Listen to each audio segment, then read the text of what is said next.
ઓમ અવતારિણે શ્રી સ્વામિનારાયણાય નમો નમઃ. શ્રી હરિકૃષ્ણાય નમો નમઃ. શ્રી પૂર્ણ પુરુષોત્તમાય નમો નમઃ. વેદાસ્તોતું પ્રવૃત્તા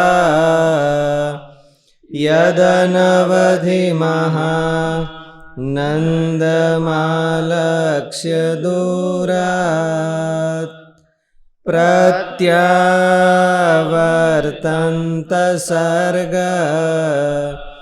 સ્થિતિલયમખિલસ્યાસ્ય એનામનન્તિ સ્થાને દિવ્યેક્ષરેયો નિવસતિ સતતં નિત્યમુક્તાનુસક્તઃ સોયં કૃષ્ણ કૃપાલુ સ્વયમવતિ નિજાન સ્વામિનારાયણો નઃ.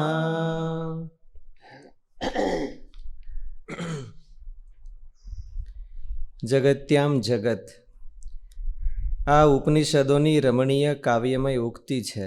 જગતમાં જગત. જગતનો અર્થ છે જે અત્યંત વેગથી દોડે તેને જગત કહેવાય. અહીં આશ્ચર્ય ગચ્છતિ ઇતિ જગત, વેગેન ગચ્છતિ ઇતિ જગત, એની વ્યુત્પત્તિ એવી રીતે. જગતનો અર્થ શું હોય? ગમ ગચ્છ ધાતુ ઉપરથી પડે છે. ગચ્છતિ.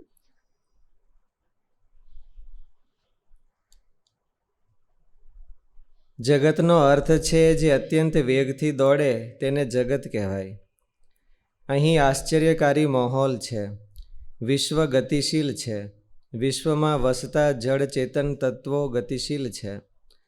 જેમ કોઈ વિમાન આકાશમાં વેગથી ઉડતું હોય અને સાથે વિમાનમાં સંજોગવશાત પૂરાયેલા માખી મચ્છર પણ ઉડતા હોય, અહીં ગતિની અંદર ગતિ છે. એ જ રીતે આ વિશ્વ પણ ગતિશીલ છે. વિશ્વમાં વસતા જળચેતન તત્વો પણ ગતિશીલ છે. સર્વ જળચેતન સૃષ્ટિ અવિરતપણે મૃત્યુના મુખ તરફ ગતિ કરી રહેલ છે. આમાં કોઈ બાકાત નથી. આ ગતિને પરિણામ પણ કહેવાય છે. મહાકાળ પ્રતિપળ પદાર્થોને પરિણામી બનાવે છે. જળમાં પરિણામ છે, ચેતનમાં પરિણામ છે. આજે જે બંગલો નવો લાગે છે તે થોડા વર્ષમાં નાશ પામવાનો છે. આ નાશ એક દિવસે નથી થતો, પણ પ્રતિપળ પરિણામ થતું જ રહે છે. છેવટે અંતિમ પરિણામ જણાય એને આપણે વિનાશ કહીએ છીએ. એટલે જે પદાર્થો સ્થાવર છે તે પણ સ્થિર નથી, ગતિશીલ છે, પરિણામી છે. એ જ રીતે ચેતન પણ પરિણામી છે.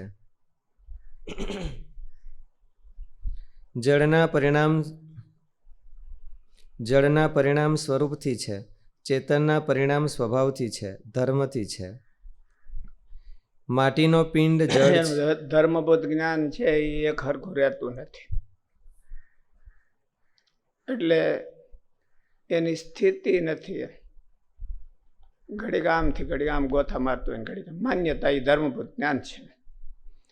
ધર્મભૂત જ્ઞાનને આધારે માન્યતાઓ બંધાય છે. એને બુદ્ધિ કીધું, જ્ઞાન કીધું, ધર્મભૂત જ્ઞાન કીધું. એક ધારું રહેતું નથી. એક ધારું રાખવું ભગવાનમાં એને યોગ કીધો. એ સમાધિ કીધી, નિર્વિકલ્પ સમાધિ. એક ધારી ભાવના રાખવી, એક ધારો યોગ રાખવો, વેગ રાખવો. વેગો ભાવના સ્થિતિ થાપકતા છે. એ ત્રણ છે એ અનુભવને આધાર થાય છે. એક ધારો ભગવાનમાં વેગ, એક ધારી ભાવના અને એક ધારી સ્થિતિ એ રાખવી એ અષ્ટાંગ યોગ કરતા શ્રેષ્ઠ છે. એ રહેતી નથી.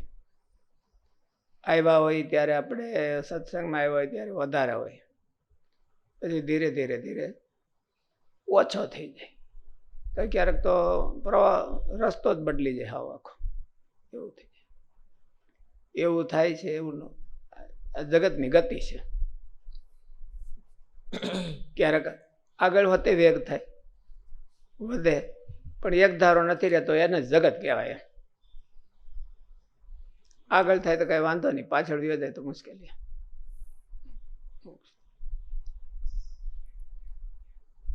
એ જ રીતે ચેતન પણ પરિણામી છે.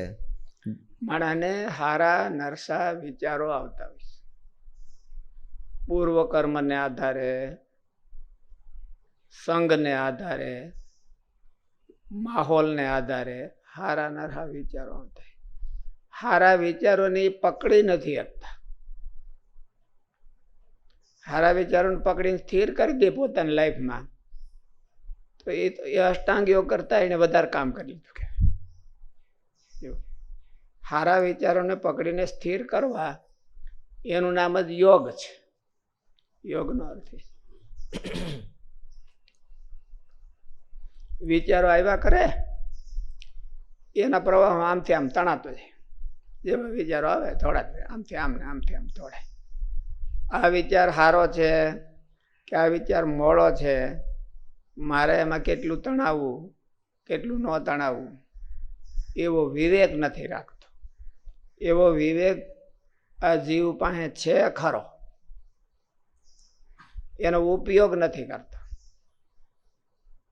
મનમાં ઉગ્યું, આ ભાગ્યા, આ કરી નાખ્યું.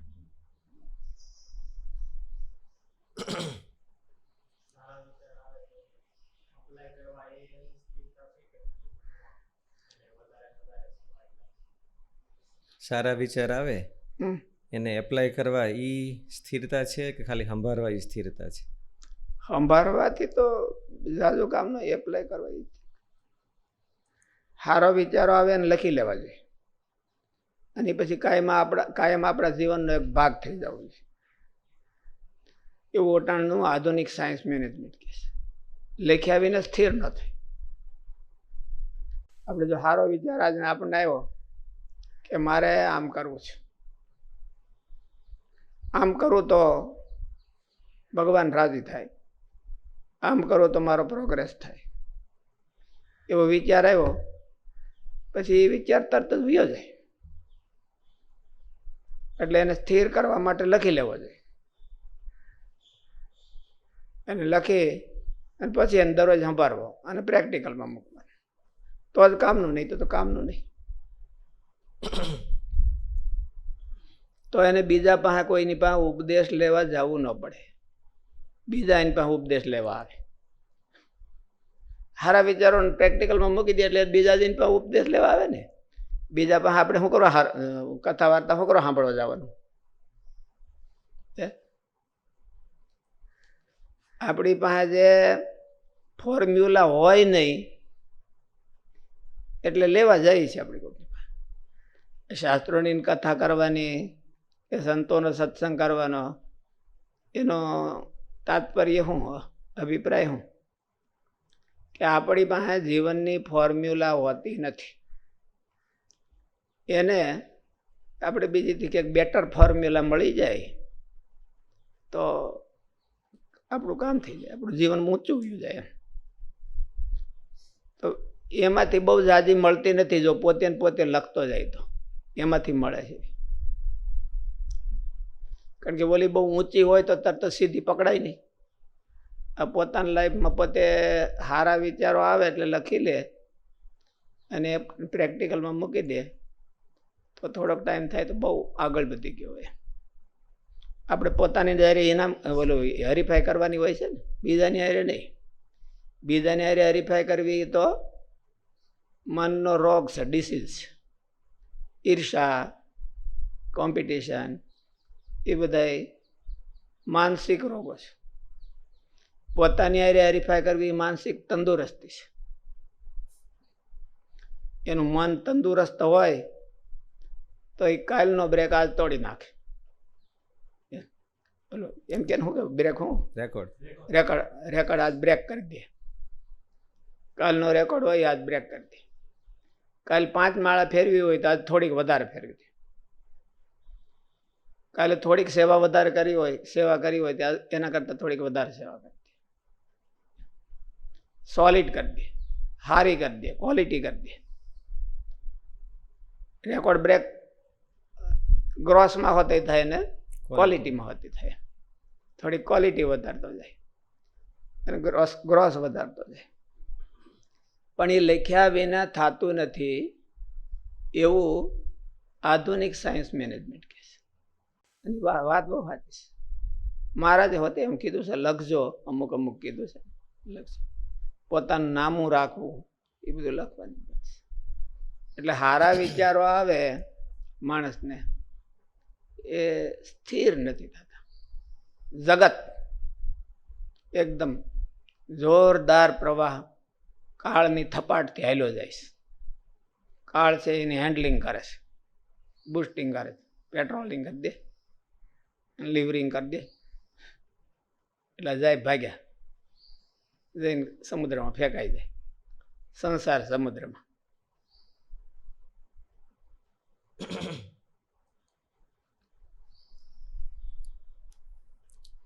એ જ રીતે ચેતન પણ પરિણામી છે.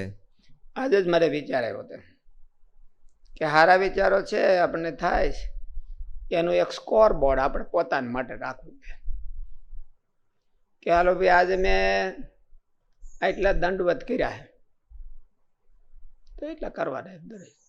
સ્કોર બોર્ડને ક્યારેક બ્રેક કરી દેવાનું, પછી પાછો કાયમી થવો જોઈએ.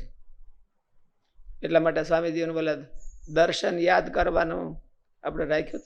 હો દર્શન કર્યા હતા ને, અત્યારે કેવા સરસ દર્શન આમ કે યાદ રાખવા જેવા આવે છે. એટલે પછી એને આજે 100 યાદ કર્યા તો કાલે 105 કરે, એમ બ્રેક થવું, રેકોર્ડ બ્રેક થવું. અને લખી લેવો જોઈએ. લખે નહીં તો ઠેકાણું ન રહે. એક દી તો ઝાઝુ કરી નાખે અને બીજે દી પછી હાવ ટાકાડી, ઝીરો. એવું જ ઝાઝુ હાલતું હોય છે આપણે. લખાય નહીં ને એટલે સ્કોરબોર્ડ ન રાખ્યું હોય ને એટલે. સ્વામીજી તો હમણાં સ્કોરબોર્ડ અહીંયા વહી નાખ્યું છે કે નહીં? પેલું કીર્તનોનું સ્કોરબોર્ડ ક્યાંક રાખ્યું કે હજી ચાલુ જ છે? હવનો અંદર અંતર પ્રવાહમાં અંતર ગોઢાકારેંગીતસ્ય અંતર હાલે. પછી કઈ ખબર ન પડે, એને જ ખબર પડે ને એક મહારાજને ખબર પડે કેટલા કર્યા.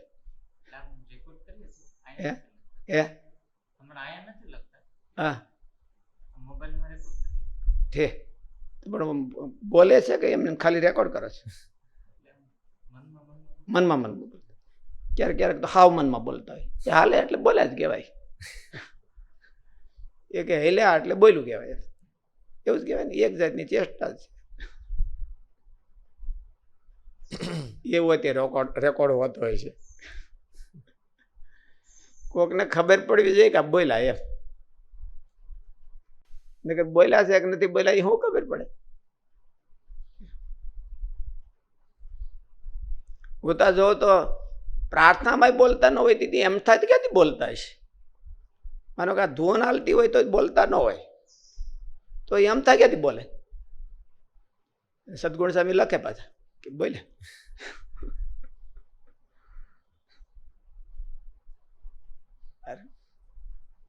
સારું તો લખે છે, રેકોર્ડ તો રહ્યા છે ઇતિહાસમાં. એટલે બીજા સાંભળશે એ તો એમ જ માનવાના કે નવા આપણીથી પછી પેઢીને આવશે તો એમ જ માનવાના કે સ્વામીજીએ બહુ કર્યું. હો ભાઈ, આટલો બધો રેકોર્ડ છે, એ તો સાચું જ માનવાના છે. એ કઈ થોડું ખોટું માનવા? મારે જેવો એક હોય કોઈ ખોટું માને, બેકાર રેકોર્ડ.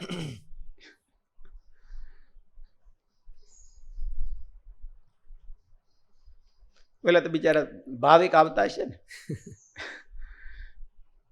આપણે તો ભાવિક બહુ નહીં એટલે.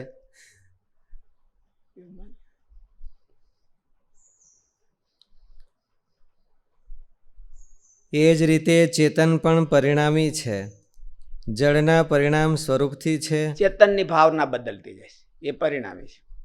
હારી હોતી થાય, મોડી હોતી થાય, એકધારી રહે તો એની સ્થિતિ કહેવાય. એકધારી પણ હારી સ્થિતિ હોય તો સ્થિતિ કહેવાય. નહીં તો એકધારી રહે તો એને શું કહેવાય? નબળી હોય તો સ્વભાવ. સ્વભાવ કહેવાય. એ સ્વભાવ. સ્વભાવ ને સ્થિતિ એની પ્રોસિજર એક હોય. મારે એવું કીધું કે કર્મ છે એ એને જીવ સાથે એક જીવ સાથે એક રસ. જીવ સાથે એક રસ થઈ ગયા હોય એટલે સ્વભાવ કહેવાય. અને જો સારી વસ્તુ જીવ સાથે એક રસ થઈ ગઈ હોય તો એ સ્થિતિ કહેવાય. જેમ સ્વભાવ વિના કર્યા વિના સ્વભાવને એક્ટિવ કર્યા વિના રહી જ ન એકાય, એમ ઓલું એ રહી ન એકાય ત્યારે સ્થિતિ થઈ કહેવાય, નહીં તો સ્થિતિ ન કહેવાય.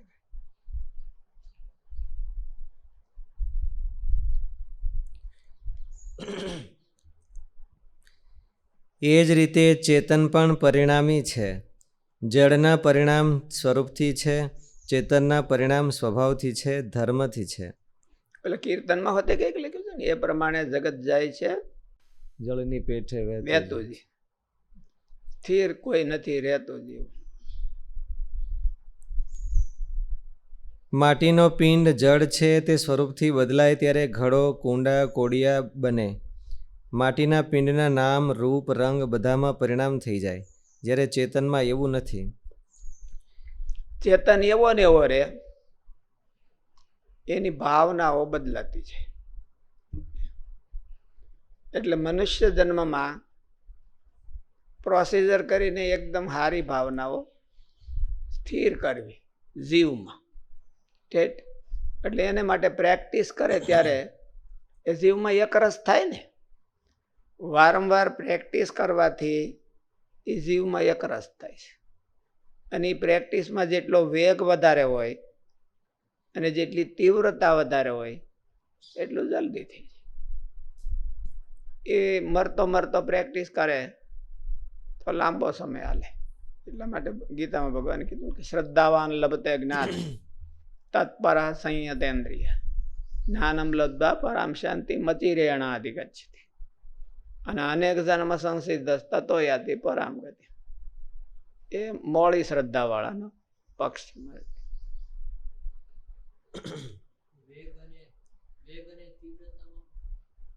એક જ તીવ્રતા ક્યારે ડીપ હોતી હોય અને ક્યારે સ્પીડ હોતી હોય. સ્પીડના અર્થમાં હોતી વેગ કહેવાય. તીવ્રતા અને ડીપના અર્થમાં હોતી કહેવાય.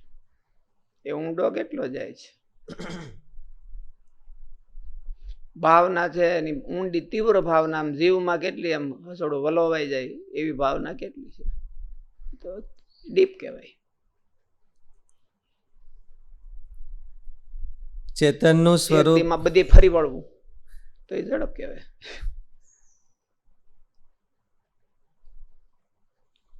ચેતનનું સ્વરૂપ નિર્વિકારી અને અપરિણામી છે. એનું સ્વરૂપ છે એ એવું છે જીવનું. જીવમાં બીજું કઈ ફેરફાર થતો નથી. મહારાજ કે અનંત કાળ સુધી માયામાં રગદોળાયેલો, કાળે એને મારી નાખ્યો, કર્મએ એને હેરાન કર્યો, તો એવો ને એવો છે પાછો હજી ફેરફાર નથી થતો. ચેતનનું સ્વરૂપ નિર્વિકારી અને અપરિણામી છે, પરંતુ જેમ દીવાની જ્યોતને અવરોધી શકાય, તેનો વિવિધ રંગોના કાચથી વિવિધ રંગની બનાવી શકાય, તે જ રીતે ચેતનના પરિણામ શક્ય નથી, પણ ચેતનના સ્વભાવમાં અર્થાત એના ધર્મભૂત જ્ઞાનમાં સંકોચ વિકાસરૂપ પરિણામ થયા જ કરે છે. કીડીના દેહમાં એને આધારે જ એનો મોક્ષ થાય. સ્વરૂપને આધારે મોક્ષ નથી થતું. સ્વરૂપ તો છે જ કીધું સારું, એમાં તો કઈ થતું જ નથી. એનું ધર્મભૂત જ્ઞાન પ્યોરિફાય થાય તો એનો મોક્ષ થાય, અને ધર્મભૂત જ્ઞાન બગડી જાય તો એ જન્મ મરમાં ગોથા ખાય. એટલે એને પ્યોરિફાય કરવું એનો અર્થ એવો છે ભાવનાને પ્યોરિફાય કરવી. ધર્મભૂત જ્ઞાનનો અર્થ ભાવના છે. એ ધર્મભૂત જ્ઞાનનું એક સ્વરૂપ છે.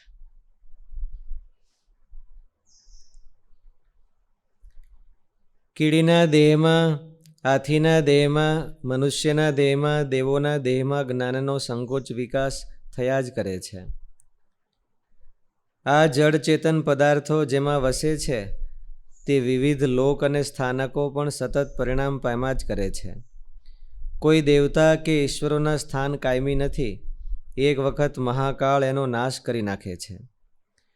આવું સમસ્ત પરિણામ વિશ્વ અને એમાં વસતા જળ ચેતન પદાર્થોનું નિયમન પરબ્રહ્મ પરમાત્મા પોતાની અંતર્યામી શક્તિથી કરે છે. જેમ સૂર્યમાળાનો કોઈ ગ્રહ સૂર્યના ગુરુત્વાકર્ષણના પ્રભાવથી મુક્ત નથી, એ જ રીતે અનંત બ્રહ્માંડોમાં સર્વત્ર સર્વવ્યાપી નારાયણની અંતર્યામી શક્તિના પ્રભાવથી કોઈ મુક્ત નથી. જળ ચેતન સમસ્ત વિશ્વના સ્વામી પરબ્રહ્મ પુરુષોત્તમ નારાયણ છે. જગતનો જે કાંઈ વૈભવ છે તે માત્ર ને માત્ર શ્રી હરિનો જ છે, બીજાનો નહીં. માટે ઉપાસકે તન ધનના અહમ મમત્વ છોડી આ વિશ્વના ઈશને સમર્પિત થઈ જીવન જીવવું જોઈએ. તેન તેન ભુંજી થાય. ઈશાવાસ્યમ ઇદમ. આ બધો વૈભવ છે એ ભગવાનનો છે. આપણે એના મહેતાજી છીએ, મેનેજર છે. ભગવાને આપણને મેનેજ કરવાનું કીધું. તો આનો ઉપયોગ કરજે, મારા માટે ઉપયોગ કરજે. મેનેજર વૈભવ માલિક છે એ ભગવાન છે.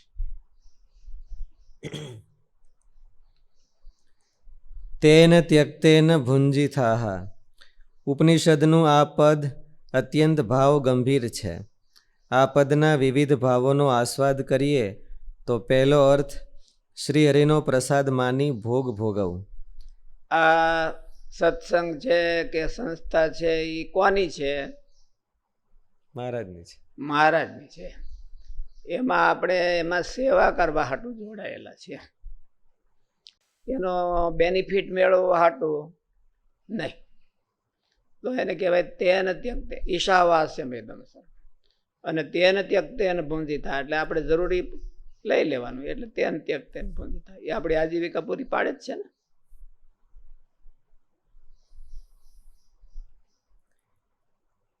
તેન ત્યક્તેન ભુંજીથાહ. ઉપનિષદનું આ પદ અત્યંત ભાવ ગંભીર છે.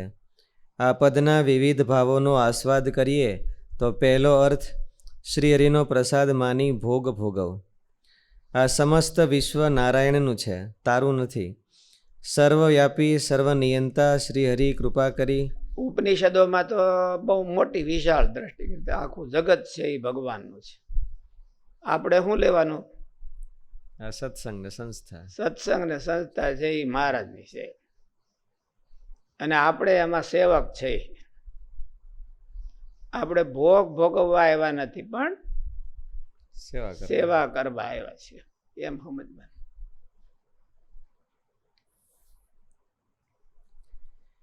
સર્વવ્યાપી સર્વનિયંતા શ્રી હરિ કૃપા કરી તને જે આપે તેનાથી તારો નિર્વાહ કર.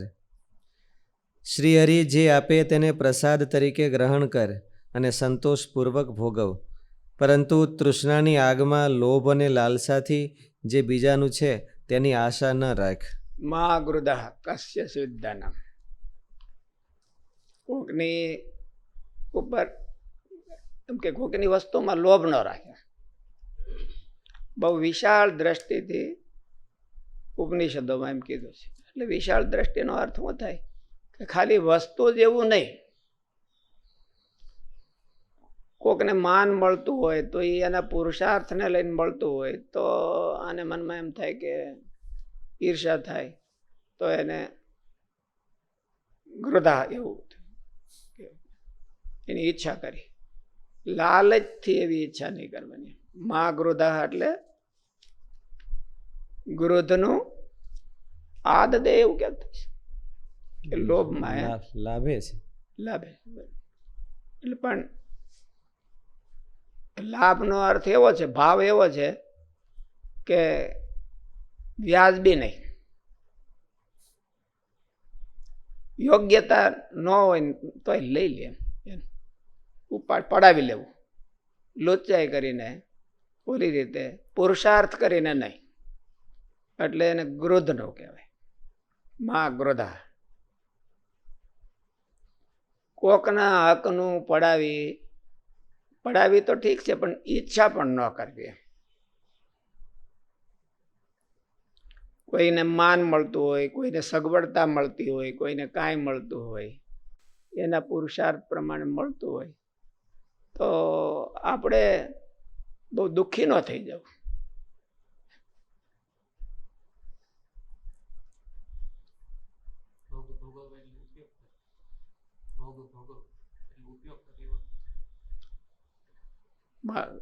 ઓલું તેને ત્યક્તેન ભુંજી થા એટલે એનો ઉપયોગ કરે.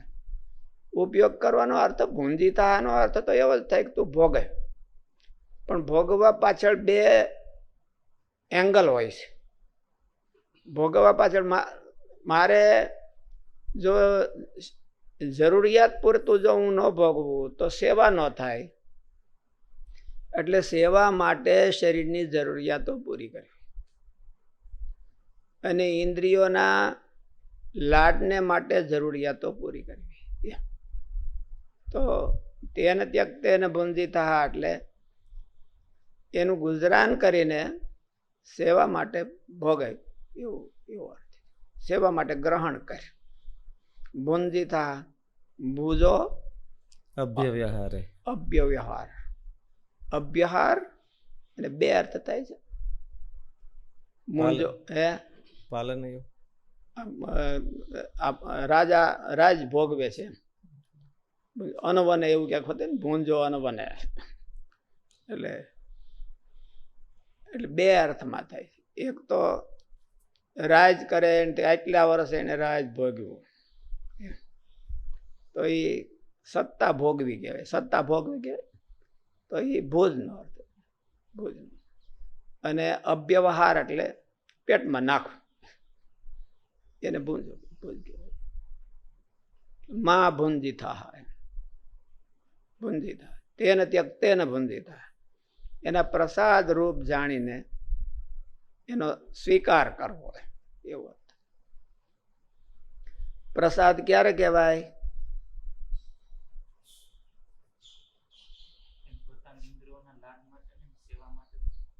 પૂરી મહેનત કરીને પછી કરે તો. બેઠો બેઠો આરોગ્ય રાખે તે પ્રસાદ ન કહેવાય. જેટલું નાખ્યું હોય એના કરતા જાજુ મહેનત કરી દે અને પછી ગ્રહણ કરવાની ઈચ્છા કરે તો પ્રસાદ કહેવાય. આમ તો પ્રસાદનો અર્થ થાય કે જેમાંથી મળ ન થવો જોઈએ, હળવો ન જોઈએ. મળ ન થાય અને પ્રસાદ કહેવાય. આપણે પેટ ભરીને ખાઈ લઈએ પ્રસાદ ન કહેવાય. પેટ ભરીને ખાઈ લે તો પાછું પેટ ભરીને ઉપયોગ કરી લેવો જોઈએ તોય વાંધો ન આવે, તો પ્રસાદ કહેવાય. ખાલી ઠાકોરજીને ધરાવી દીધો એટલે પ્રસાદ થઈ ગયો તો એ પ્રસાદ જ કહેવાય. એમાં કઈ ના નહીં, ધરાવવું તો જોઈએ. પણ ઉપનિષદો ભગવાન છે એ એમ ન માની લે કે એને પ્રસાદ ખાધો મારો. એમ તો આખું જગત પ્રસાદ ખાય જ છે. પણ પૂરી મહેનત કરી અને મહેનતને ગુજરાન કરવા માટે, શરીરનું ગુજરાન કરવા માટે મહેનત કરવી હોય તો ગુજરાન પણ જોઈએ. એટલે ગુજરાન પૂરતું ગ્રહણ કરે એને પ્રસાદ. તેને ત્યક્તેન ભુંજીતા. મા ગુરુદા કસ્ય સ્વેદાના.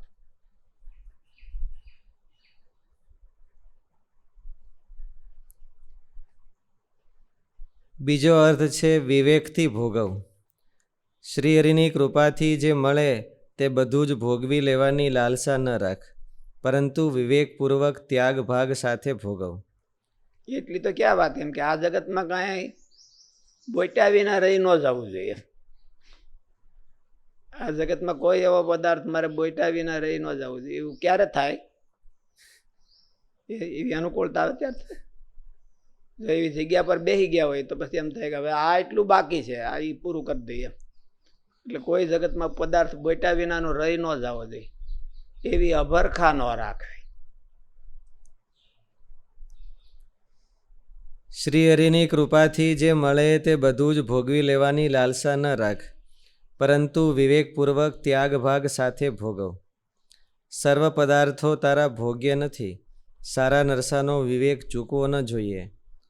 શાસ્ત્રોમાં વિષય ભોગની જે મર્યાદાઓ મૂકી છે તે મર્યાદાના પાલન સાથે ભોગ ભોગવ. વિષયોમાં દુઃખ, દોષ અને નાશવંતપણાના અનુસંધાન સાથે અનાસક્તિ ભાવે ભોગને ભોગવ. ગમે તેવો મુમુક્ષુ અનાસક્ત ભાવે. આને ને ગીતાને બેયને બહુ મેચિંગ છે. આ ઈશાવાસી ઉપનિષદ અને મુક્ત સંગો અનહમવાદી સિદ્ધ ઓલું ધૃત્યુત્સાહ સમાન સિદ્ધ સિદ્ધ્યો નિર્વિકાર. એવી રીતે તું ભોગવે. ગીતામાં કીધું પ્રસાદે સર્વ દુઃખાનામ હાનિરસ્યો પજાય. હા તો એ આવો પ્રસાદ એનો આપણે કરીએ છીએ એવો નહીં. આપણે દરરોજ નોખો નોખો આયોજન પ્રસાદનું કરીએ એવો નહીં. એ હારો છે, વાંધો નથી, કરજો પાછા. નગર પાછા બધું ઓલું હળી જાય કેરી બધી. નો પ્રસાદની વ્યવસ્થા ન કરીએ તો પછી ડીપ ફ્રીજમાં મૂકવી પડે ને.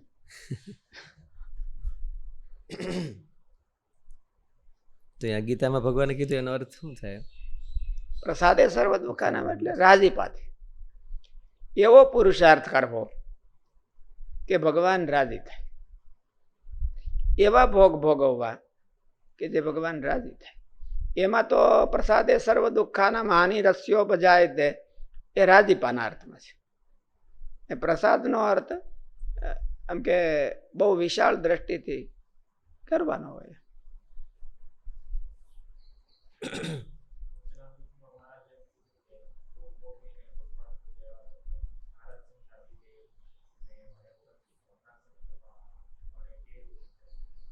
શું કીધું? વચનામૃતમાં મહારાજે એમ કીધું છે કે ભોગ ભોગવીને તો નારદ સંકાદિક જેવો હોય તોય રહી ન શકેલા, અનાસક્ત રહી ન શકે.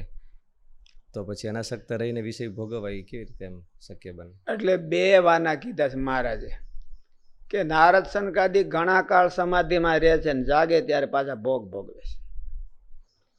અને મહારાજ એવું હોતે કીધું કે નારદ સંકાદિક જેવો પણ જો પંચ વિષયને ભોગ ભોગવીને ઉપાધિમાં રહે નિર્લેપ રહે એવો શક્તિમાન નથી. બે વાના કીધા.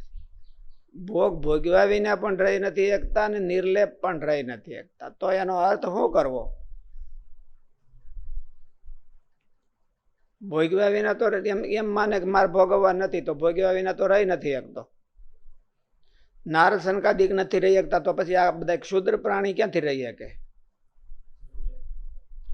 એ ગુજરાન પૂરતા ભોગવવા, ગુજરાન પૂરતા ગુજરાનનું અનુસંધાન રાખો કે આટલાથી ચાલે અને પોતાના ધર્મમાં મેચ થાય એનું અનુસંધાન રાખો તો એને સંયમ રાખ્યો થાય.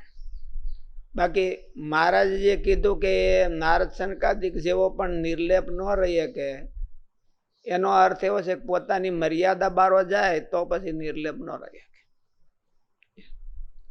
પોતાના આશ્રમ અને વર્ણ એને મૂકીને મને ભોગવવા અથવા તો કઈ ધરવ ન રાખે તો એમાં નારદ સંકાદિક જેવો હોય ને ગમે એવો મુક્ત હોય તો કઈ એ માયાના પ્રવાહમાં તણાઈ જાય. અને મહારાજ એવું હોતે કીધું કે એમ સુખ ને નારદ સંકાદિક છે એ ઘણો કાળ સમાધિમાં રહે છે અને પાછા જાગે ત્યારે તો પાછા પંચ વિષય ભોગવે છે. ભગવાન સંબંધી ભોગવતા હોય અને લિમિટમાં ભોગવતા હોય. ભગવાનનો સંબંધ છે એનો અર્થ શું થાય? ભગવાન સંબંધી ભોગ કોને કહેવાય? જેના પરિણામ સ્વરૂપે ભગવાન યાદ આવે. જેના પરિણામમાં ભગવાન યાદ આવે. પાચન થઈ જાય એટલે મણા ફૂરવા ભગવાન એવા ભોગ હોય તો એને ભગવાન સંબંધી કહેવાય. જે ભગવાન ભોગ ભોગવી અને પાછા એ ટેસ્ટ મને યાદ આવવા ને પંચ વિષયના ભાવ મને યાદ આવવા તો એને પ્રસાદ ન લીધો કહેવાય. પ્રસાદ લે તો તેને એ યાદ આવવું જોઈએ. કોઈક ફિલ્મ જોઈને બેઠો હોય તો એને શું યાદ આવે? એ જ યાદ આવે. અને કોઈક ભગવાનના દર્શન કરીને બેઠો હોય તો એને શું યાદ આવે? તો એ તો આંખના ભોગ છે એટલે એને યાદ આવે. પણ જીભના ભોગે એવા ભોગો બને કે કાંઈક ભગવાન યાદ આવે. એટલું બધું કહીને ભર્યું હોય તો પછી તણાય પેટ કે પછી ભગવાન યાદ આવે? હે, પેટ તણે. પેટ તણાય. એટલે પેટ તણાય તો શું યાદ આવે? પીરસવા વાળા આવે, આઈટમ યાદ આવે, ઊંઘ આવે. હે, ઊંઘ યાદ આવે. ઊંઘ યાદ આવે. એને ભગવાન ક્યાંથી યાદ આવે? એને સ્ફૂર્તિ થઈ જાય, ભગવાન યાદ આવે તો એને પ્રસાદ લીધો કહેવાય. તો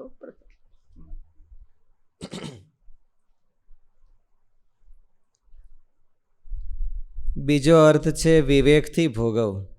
શ્રી હરિની કૃપાથી જે મળે તે બધું જ ભોગવી લેવાની લાલસા ન રાખ, પરંતુ વિવેકપૂર્વક ત્યાગ ભાગ સાથે ભોગવ. સર્વ પદાર્થો તારા ભોગ્ય નથી. સારા નરસાનો વિવેક ચૂકવો ન જોઈએ. શાસ્ત્રોમાં એને ત્યક્તે ને ભુંજી થાય. ત્યાગ કરીને ભોગવો. હવે ત્યાગ કરે તો ભોગ કેમ થાય? ભોગ કરે તો ત્યાગ કેમ થાય? લ્યો કયો. એ વિવેકથી ભોગવે. અનાસક્ત ભાવે વિવેકથી ભોગવવા. ધર્મની મર્યાદામાં રહીને, આશ્રમ ધર્મની મર્યાદામાં રહીને ભોગવો તો એને ભોગ હોતે ભોગવા કહેવાય, એને ત્યાગ હોતે કર્યો કહેવાય. ભગવાનનું કાર્ય આગળ ધપાવવા માટે એનો એક્સેપ્ટ કરે, નહીં કે પોતાના દેહ સુખ માટે કે દેહ વૈભવ માટે. એવું તો એને ત્યાગીને ભોગવ્યું કહેવાય.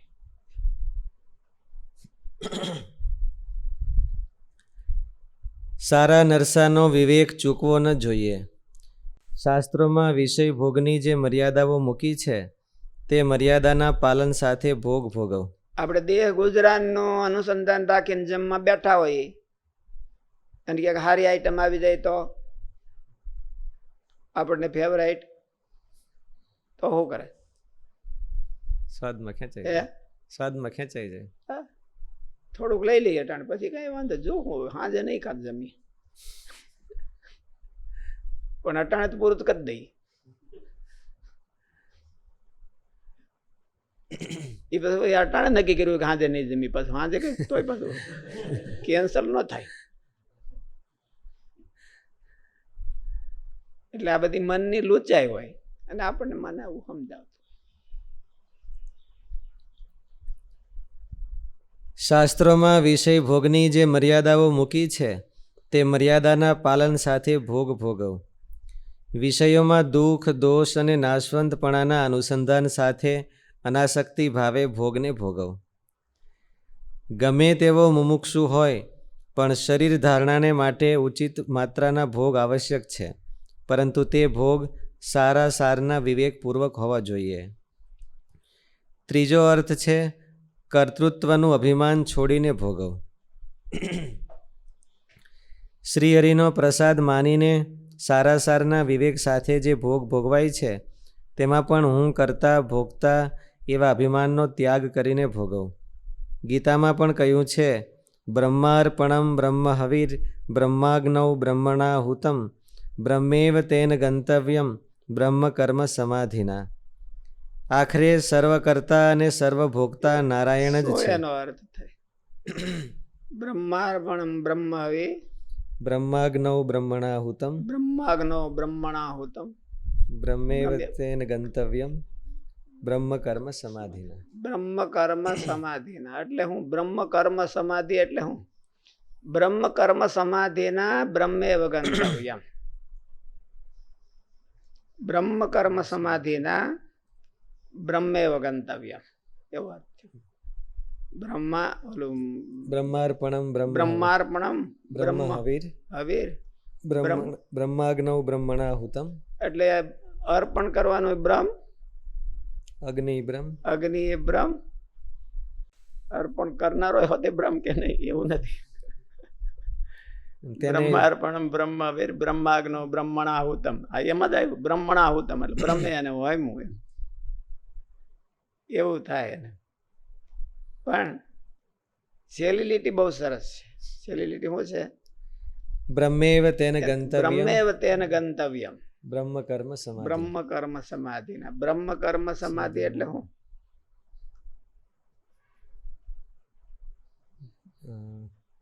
ભગવાનના રાજીપારૂપ કર્મ કરીને. નહીં, કર્મ ન દેખાય, એને ભગવાન દેખાય. સમાધિ તો જ કહેવાય ને. રાજીપા માટે કરવું એ તો સંકલ્પ કર્યો છે, સમાધિ નથી. સમાધિ શું કીધું? બ્રહ્મ કર્મ સમાધિ.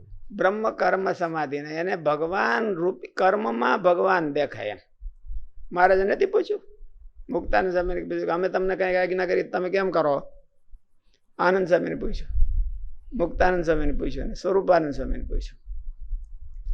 એટલે આનંદ સ્વામી કે તમે કયો એમ કરો. મુક્તાનંદ સ્વામી કે તમે આજ્ઞા કરો તો હું એક વેદ વૃત્તિ બારી કાઢું, પછી વળી પૂરું થઈ જાય પછી એક હાથ પાછી વાળું તો શાંતિ થાય. એમ સ્વરૂપાનંદ સ્વામીને પૂછ્યું કે તમે કેમ કરો? કે મને તો કઈ કર્મ દેખાતું જ નથી, તમે આજ્ઞા કરો એટલે મૂર્તિ જ દેખાય. તમે જેમ આજ્ઞા કરો તો એટલે એ કર્મ કાંઈ ક્રિયા દેખાતી નથી, મૂર્તિ જ દેખાય મને. એટલે એને કહેવાય બ્રહ્મ કર્મ સમાધિ. ને એ ક્રિયા મટી જાય ને મહારાજે તેમાં શંકા હોતી કરી કે કઈ ક્રિયા હોય એ ક્રિયા મટી જાય ને નકરી મૂર્તિ દેખાય એવું તો કેવી રીતે બનતું છે? કાંઈ સ્વામી એનો પેલું સમાધાન કર્યું કે તીરમાં જેમ લીંબુ ખસ્યું હોય તો લીંબુ દેખાય, જે બાજુ તીર કરે લીંબુ દેખાય. આપણે શું એમ સમજવું? આપણે ક્યાં લીંબુ રાખવું? ફ્રીજમાં જ રે, બરાબર, બગડે તો નહીં, બહાર કાઢી દો. ક્યાં લીંબુ રાખવું? શું સમજ?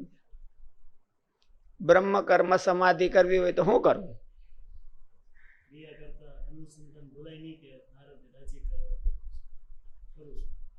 જીવનનો ટોટલ ગોલ ભગવાનને રાજી કરવા માટે કરવું. એટલે રાજી કરવા માટે જ આપણો ગોલ હોય અને પછી કર્મ કરવા જાય તો ગોલ દેખાય? શું દેખાય? એટલે ક્રિયા કરતી વખતે પણ એને ગોલ દેખાવો જોઈએ, એને સમાધિ કહે. નાની નાની ક્રિયામાં પણ એને મૂળ ગોલ દેખાવો જોઈએ. મૂળ ગોલ પાછો આપણે કરવો જોઈએ હરખો પાછો, નકર આપણે ગોલ તો કરેલા હોય એ જ દેખાઈ રાખે તો મુશ્કેલી થાય. પાછી મહારાજનો જે ગોલ હતો અને મહારાજનું મિશન હતું એ એને દેખાવું જોઈએ. નાની ક્રિયામાં હોતી, વાળતો હોય, દૂધ પાણી લઈને જતો હોય, કે બીજી કોઈ ક્રિયા કરતો હોય, કે કથા કરતો હોય, તો એને એવું દેખાવું જોઈએ કે મહારાજનો ગોલ હું. અને એમાં આજ બ્રહ્માર્પણ કેટલું કર્યું? બ્રહ્માર્પણ બ્રહ્મવિ બ્રહ્માગ્નો બ્રહ્મણાહુતમ એમાં આવ્યું ને. તો આપણે એ મહારાજના ગોલમાં આજે કઈ કેટલું હોમ કર્યો એવું એને દેખાય નાની નાની ક્રિયામાં, તો એને બ્રહ્મ કર્મ સમાધિ, કર્મ સમાધિ કીધી. ઓલી યોગની સમાધિ છે અને ભાવનાની સમાધિ. બે ભાવનાની સમાધિ હોય ને, ભાવ સમાધિમાં વયા ગયા. સુખદેવજી કથા કરતા કરતા ભાવ સમાધિમાં વયા ગયા, સંભાળવા મળ્યા તો બીજું બધું ભૂલી ગયા. એને ભાવ એવો બધો ભગવાનમાં પ્રેમ બહુ થયો એટલે એને કહેવાય ભાવ સમાધિ. અને આમાં ગીતામાં શું કીધું? કર્મ સમાધિ લ્યું. નવીન વાત કહેવાય. કર્મ સમાધિ. કર્મ છે એ એક જાતની સમાધિ છે. એમાં કઈ એને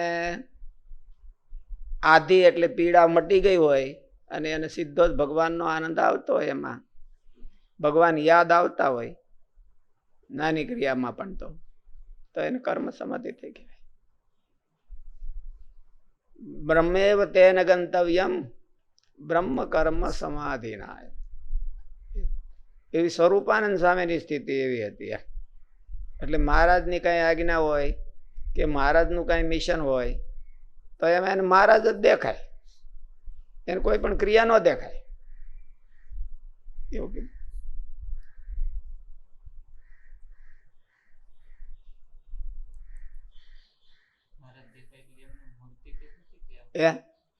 મૂર્તિ જ અનુસંધાન અનુસંધાન રહેતું કે મૂર્તિ દેખાય? ના ના, અનુસંધાન ની મૂર્તિ જ દેખાય. સ્વરૂપાનંદ સ્વામીની મૂર્તિ ને જ દેખતા હતા ને, અનુસંધાન ક્યાં દેખતા હતા? એને કીધું મૂર્તિ જ દેખાય છે, બીજું કઈ ક્યાં આવ્યું? બીજું બધી ના પાડતી હતી. ગુણાતીતાનંદ સ્વામીને એને બધાની મૂર્તિ જ દેખાતી હતી ને. મૂર્તિ દેખાતી હતી, શું કરવા દેખાતી હતી? એને બ્રહ્મ કર્મ આખો દી કઈ ધ્યાન કરીને સમાધિ કરીને બેઠા રહેતા હતા. એને તો સમાધિ હોતી થતી હતી, તો એ આખો દી પલોઠી પાડીને બેઠા રહેતા હતા. તો સેવા તો એ સ્વામીએ શું કીધું? શું સ્વામી કીધું? કે એક મટકું મારી એટલી ઘડી જો ભગવાનની મૂર્તિ ભોલાઈ જાય તો તાળું ફાટી જાય. તો એ કામ કેમ કરતા છે? એને તો બ્રહ્મ કર્મ સમાધિ કીધી. તોય એટલું ભગવાનમાં એ તો એ બેહીને સંભાળે તો ન સાંભળે ને. તો બેહીને સંભાળવા કરતા પણ ક્યાં બધે હાવણો લઈને વાળતા. જો ગુણાતીતાનંદ સ્વામી પરંપરા હતી, હાવણો લઈને વાળતા. તો એને બ્રહ્મ કર્મ હાવણામાં ક્યાંક દેખાતું હોય છે તો એને બ્રહ્મ કર્મ સમાધિ ના આવ્યું, એને કર્મ સમાધિ કીધી. કર્મ યોગ પણ એક જાતનો યોગ છે અને ભગવાનને પામવાનું સાધન છે. એની પ્રોસિજર ગીતામાં ઈશાવાસ્યમાં કીધી છે. આની પહેલા આની પછીનો 70 શ્લોક આવે છે. પૂર્વન્ને વેહ કર્માણી સતમ સમાધિ વિષય કર્મ ભીર ન લિપ્યતે એવું કીધું. પૂર્વન્ને વેહ કર્માણી સતમ સમાધિ વિષય. હો વર સુધી એમ કરો, કર્મયોગ કરો હો વર, ત્યારે એ સિદ્ધ થાય. હો વર ધ્યાન રાખીને કરે તો થાય, નહીં તો પાછું અનેક જન્મે સિદ્ધ થાય. ત્યારે એને કર્મ સમાધિ થાય. ઓલી સમાધિ કરવાની જરૂર ન પડે. ગીતામાં ભગવાન કીધું આ કર્મ સમાધિ હેલી. શું કરવા? સ્વભાવ ઢાળો છે, એટલે ઢાળો છે. કર્મ કર્યા વિના રહેવાય નહીં. હવે એને સમાધિ કેમ કરવી એ ધ્યાન રાખવાની જરૂર છે. એટલે ગોલનું અનુસંધાન તો હજી રહી શકે એવું દેખાય છે. ગોલના પરિણામનું હોતી અનુસંધાન છે. ગોલ મહારાજનો છે કે આપણો છે? મહારાજનો છે. હા, એટલે અનુસંધાન હોય અત્યારે તો કાચું અનુસંધાન હોય છે. કે મૂર્તિ કેવી રીતે એવી એમ સમજાતું નથી. મહારાજનું અનુસંધાન એટલે મહારાજની વ્યક્તિત્વ દેખાવું જોઈએ ને. મહારાજ એટલે હું? મહારાજ એટલે હું એમ? મહારાજનું સ્વરૂપ એટલે મહારાજની મૂર્તિ. મહારાજના અભિપ્રાયો પણ મહારાજની મૂર્તિ સહિત અભિપ્રાય દેખાવા જોઈએ. મહારાજનું ગોલ તો એ મહારાજની મૂર્તિ સહિત. આપણે એમ કહીએ કે શાસ્ત્રીજી મહારાજનું મિશન આ એવું હતું તો આપણને શું યાદ આવે? શાસ્ત્રીજી મહારાજ તો પહેલા યાદ આવે ને, પછી એનું મિશન યાદ આવે. એવી રીતે મહારાજનું મિશન આ હતું તો મિશન યાદ આવે એની પહેલા તો મહારાજ યાદ આવવા જોઈએ. હારીપેટ જો એનો અભ્યાસ કરે તો એવું થાય, એવું શાસ્ત્રો કે છે. હારીપેટ જો એનો અભ્યાસ બરાબર ધ્યાન રાખીને કરે તો એને કર્મ સમાધિ થાય. કર્મ સમાધિ થાય એટલે કર્મમાં એને ભગવાનની મૂર્તિ દેખાય. નાની એવી ક્રિયા હોય તો એને ભગવાનની મૂર્તિ દેખાય. એવું ખાલી થિયરિકલ વાતો કરી છે એવું નહીં. મહારાજે તો ઉદાહરણ બધા તૈયાર કર્યા હતા કે સ્વરૂપાનંદ સ્વામી કે મહારાજ મને તો મહારાજ આમ થાય છે. તે ગુણાતીતાનંદ સ્વામી, બ્રહ્માનંદ સ્વામી, ગોપાળાનંદ સ્વામી એને બધાને એવું જ હતું. એ બધા પ્રવૃત્તિ જ કરતા હતા. મહારાજનું મિશનની પ્રવૃત્તિ જ કરતા હતા. એમાં એને મહારાજના મિશનની પ્રવૃત્તિમાં મહારાજ નહીં દેખાતા હોય. એ તો બધા અખંડ મૂર્તિને ધારી રાખવા વાળા હતા. એટલે એને મિશન પ્રવૃત્તિમાં મહારાજની મૂર્તિ દેખાતી હશે. આપણને એવો અભ્યાસ નથી અને એટલી સ્થિતિ નથી, એટલે આપણને આ તો સ્થિતિ થાય ત્યારે મનાય.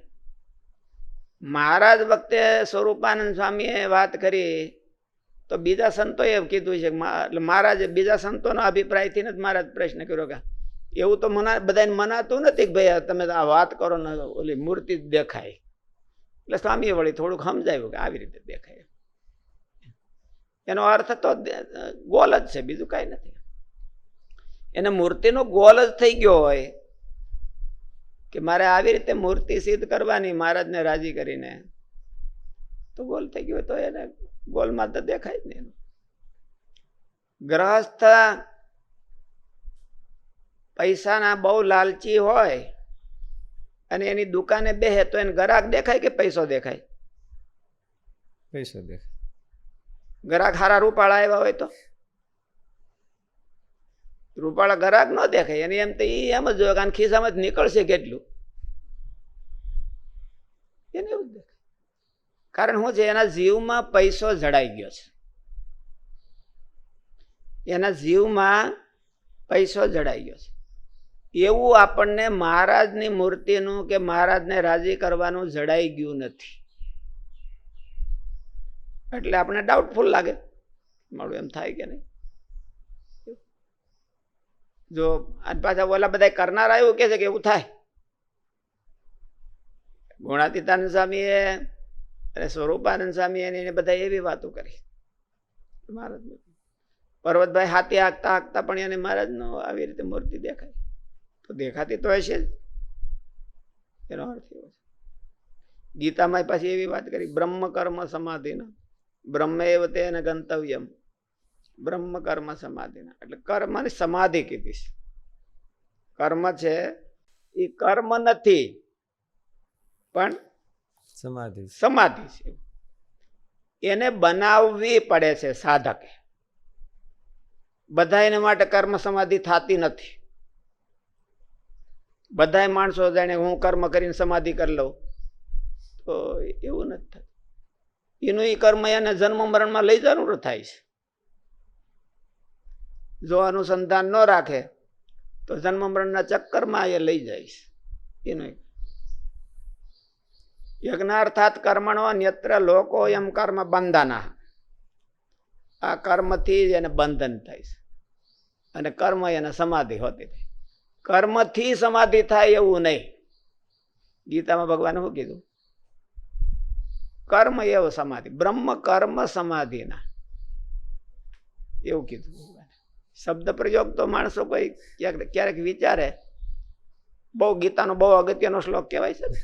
જમવા બેહે ત્યારે હવ બોલે છે, બ્રહ્માર્પણમ બ્રહ્માવિ, એટલે અર્પણ કરી જ રાખો યજ્ઞમાં. બ્રહ્મવિ બ્રહ્માગ્નો બ્રહ્મણાહુતમ બ્રહ્મેવ તેન ગંતવ્યમ બ્રહ્મ કર્મ સમાધિ.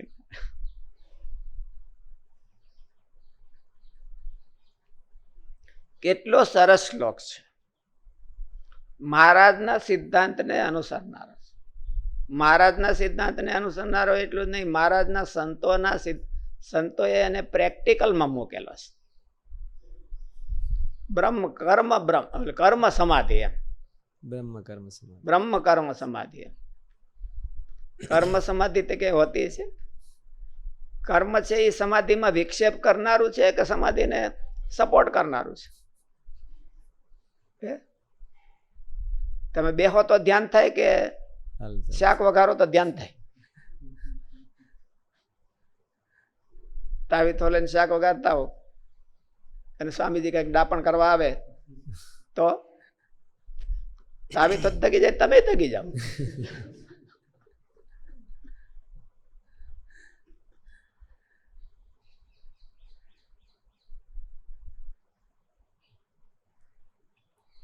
એટલે આ શ્લોકમાં આવ્યું કે તેને ત્યક્તે ને ભંજિતા,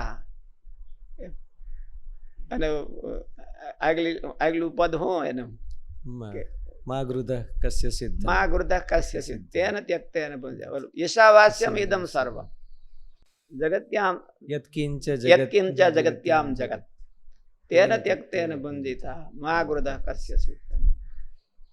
એને આ જગત બ્રહ્મમય દેખાય એવું. સંતો આપણા લખી તો ગયા કે જ્યાં જોવે ત્યાં રામજી, બીજું ને પાસે.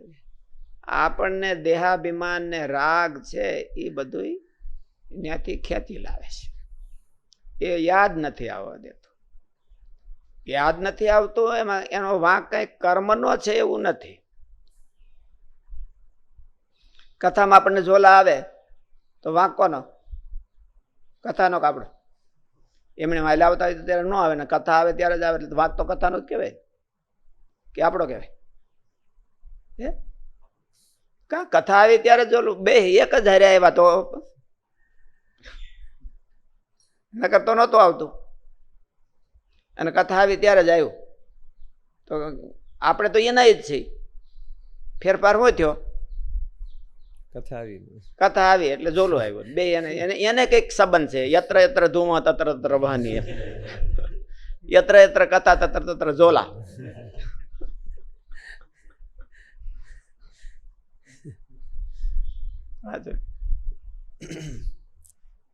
એટલે વ્યાપ્તિ કોની હારે થઈ?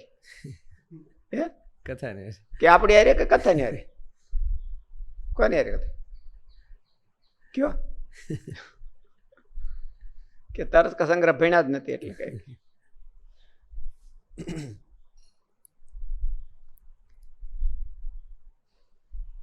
ત્રીજો અર્થ છે કર્તૃત્વનું અભિમાન છોડીને ભોગવ.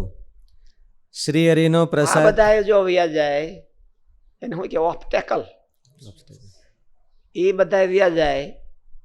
પોતાનું દેહાભિમાન, પોતાનો અહમ, રાગ એ વ્યા જાય તો એને કર્મની સમાધિ થાય. પછી એને જો ધ્યેય હોય, પછી એની પાસે ગોલ આવે તો એને કર્મમાં સમાધિ થાય, કર્મની સમાધિ થાય. સમાધિ એટલે ભગવાનનું દર્શન. કર્મમાં ભગવાનનું દર્શન થાય.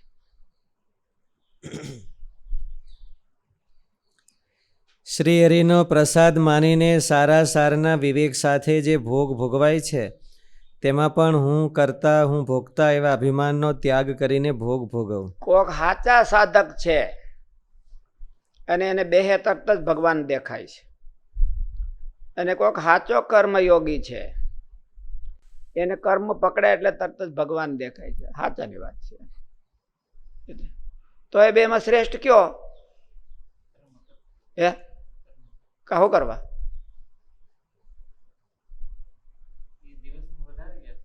હે એવું શું કરવાનું? બોલો આખો દી બેઠો રહે તો કોણ એમ ના પાડે?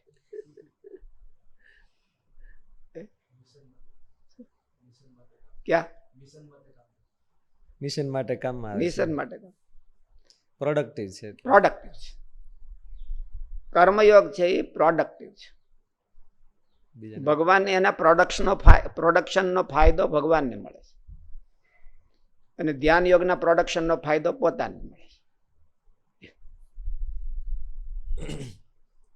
અને ખબર તો ત્યારે જ પડે કે એને ભગવાનમાં હેત છે કે નહીં.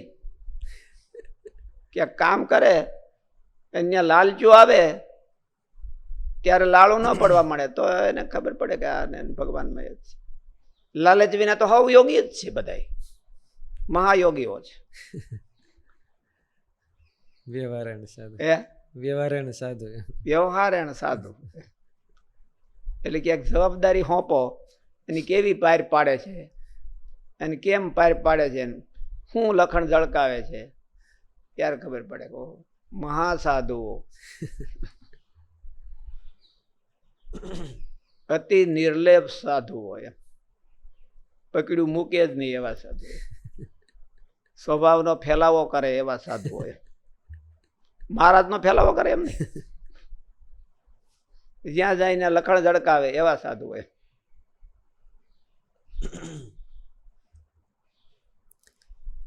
શ્રી હરિનો પ્રસાદ માનીને સારા સારના વિવેક સાથે જે ભોગ ભોગવાય છે તેમાં પણ હું કરતા હું ભોગતા એવા અભિમાનનો ત્યાગ કરીને ભોગને ભોગવ. ગીતામાં પણ કહ્યું છે બ્રહ્માર્પણમ બ્રહ્મહવિર બ્રહ્માગ્નૌ બ્રહ્મણાહુતમ બ્રહ્મેવ તેન ગંતવ્યમ બ્રહ્મ કર્મ સમાધિના. કેટલો માણસ નિર્વાસનિક થાય અને કેટલો ભગવાનમાં જોડાય ત્યારે એને કર્મ સમાધિ થાય. અને ઓલી સમાધિ કરવામાં એટલો પ્રયાસ ન કરવો પડે. તો અઘરું થયું. હે તો કર્મ સમાધિ અઘરી થઈ ઓલા કરતા. અઘરી છે તો ભગવાને હેલી કીધી છે. એ દુર્લભ છે, અઘરી નથી, છે હેલી. પણ એ દુર્લભ છે. એમાં દુર્લભતા શેની છે? રાગ અને અભિમાન છોડવાની. ઓલી સમાધિમાં રાગ અને અભિમાન છોડવાની જરૂર પડતી નથી. અને આ સમાધિ કરવી હોય તો પહેલી શરત એ, બ્રહ્મ કર્મ સમાધિ કરવી હોય તો એને રાગ છોડવાનો, અભિમાન છોડવાનું, સ્વભાવ છોડવાના, એ એની પહેલી શરત. અને પછી જો એ ભગવાનની મિશનનું કર્મ લે તો એને બ્રહ્મ કર્મ સમાધિ થાય. અને ઓલી સમાધિમાં તો બધા છોડવાની જરૂર નહીં, એ બધા હાચવીને બેસી જાય, કઈ દેખાય જ નહીં. બધા પ્રદર્શન ક્યારે થાય? સ્વભાવનું પ્રદર્શન ક્યારે થાય? રાગ હોય તો રાગ હોય એટલે ઓછા આવે. રાગ હોય તો રાગ જ યાદ આવે. રાગનો જે કેન્દ્ર હોય એ જ યાદ આવે. રાગ છે એ બ્રેક કરનારા છે ભગવાનની સ્મૃતિનું. એટલે થોડો થોડો રાગ હોય તો ટ્રાય કરે તો કર્મમાં એટલી કેપેસિટી છે કે રાગ હોય તો સાઈડમાં એને મૂકી શકાય છે. અને કર્મ કરે તો એના મનના પ્લેટફોર્મ ઉપર જ્યાં સુધી કર્મ રમતું હોય ત્યાં સુધી રાગ છે એ દબાઈને દે. એટલો એમાં બેનિફિટ છે. બેનિફિટ એટલા માટે કે એ કર્મ કરતો હોય ત્યારે માણસ આમ કે સેજે મન એને યાદ રાખવું પડે. અને એ કર્મ એવું પ્રોડક્ટિવ છે કે ભગવાનના મિશનમાં કાયમ આવે એવું છે અને એનું ફળ ભગવાનને મળે એવું છે. એટલે ભગવાનનો રાજીપો થાય. ને રાજીપો થાય તો ઓલો રાગ ઓછો થતો જાય. ઓલી સમાધિ આપણે કરીએ તો ભગવાનનો રાજીપો તો થાય, પણ આપણા રાગ ઓછા થાય એટલો બધો રાજીપો. મારે જ કીધું ને આમાં કૃપાનું પાત્ર છે. આ છે એ જે સેવા ચાકરી કરે છે એ કૃપાનું પાત્ર છે. એટલું વિશેષતા બતાવીશ ઓલા કરતા. એક નિવૃત્તિ પકડીને બેસી રહે છે ને એક ટેલ ચાકરી કરે છે. એમાં કોણ શ્રેષ્ઠ એવો મહારાજે પ્રશ્ન કર્યો છે. તો આ છે એક ભગવાનની કૃપાનું પાત્ર છે. જો પોતાના નિયમમાં રહીને કરે તો ભગવાનની કૃપાનું પાત્ર. ન્યાય પાછા પોતાના સ્વભાવ ભેળાને લઈને કરે તો પછી કૃપા રહે નહીં ભગવાનની. નિવૃત્તિ પકડીને અખંડ ભગવાનને સંભાળતો હોય તેમાં રાગ તો એને ટાળવો જ પડે. રાગ ન હોય તો જ સંભાળી શકે ને. એવું નથી. રાગ છે એના 5 પ્રકાર છે. ક્ષિપ્ત, ઓલું મૂડ, એવું કે 4-5 સ્ટેજ છે ને. ક્ષિપ્ત, વિક્ષિપ્ત, મૂડ, એકાગ્રતા, એવું ચિત્તના 5 પ્રકાર છે ને. એ રાગને અનુસંધાને છે. ક્ષિપ્ત હું એટલે ક્યાંય ઠેકાણે બેહ જ નહીં, બેઠો હોય તો ચારે બાજુ એનું મન દોડતું હોય.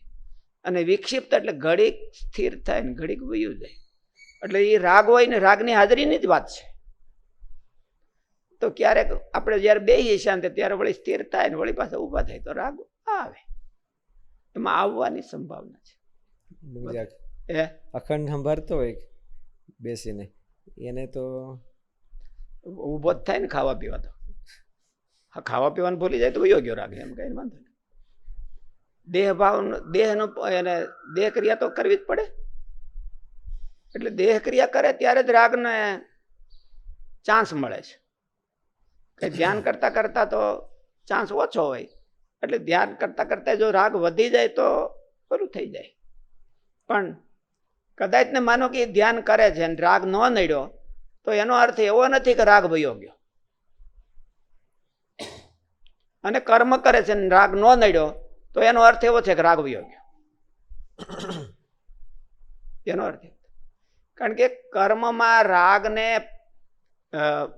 એક્ટિવ થવાની વધારે સંભાવના છે.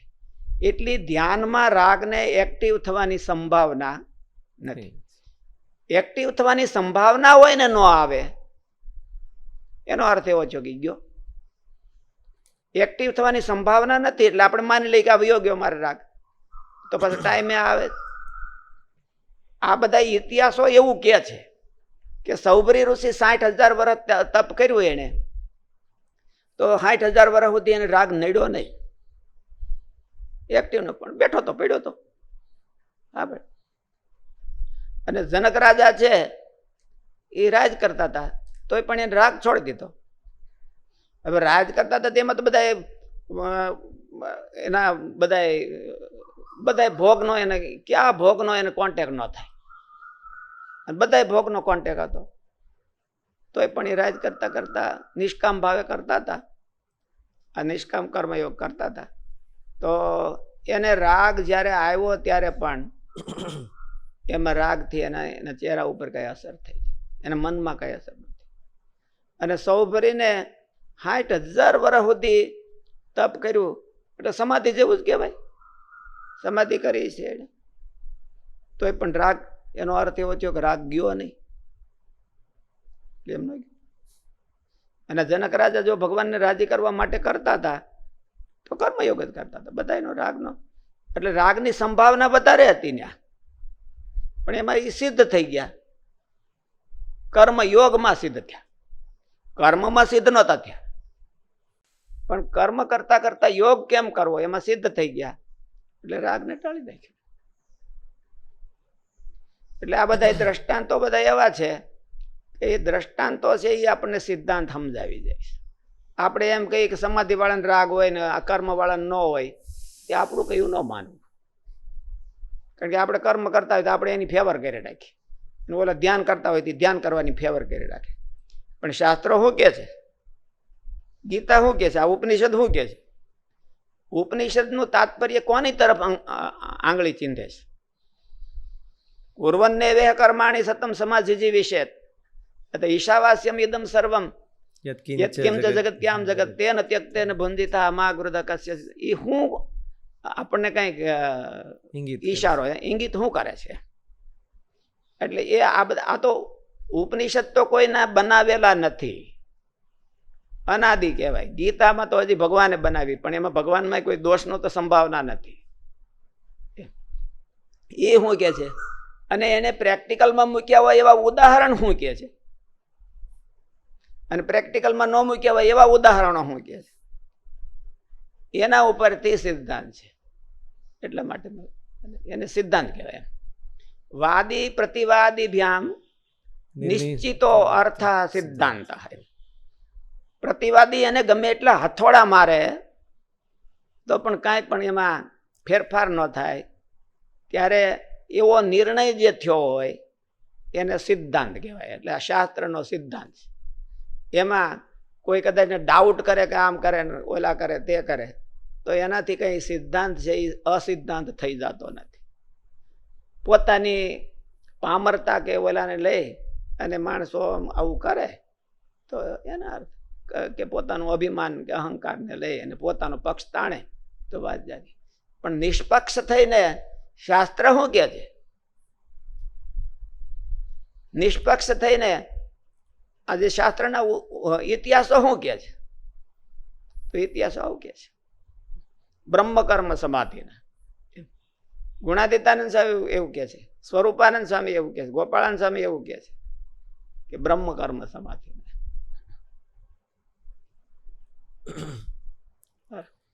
સહજાનંદ સ્વામી મહારાજની જય.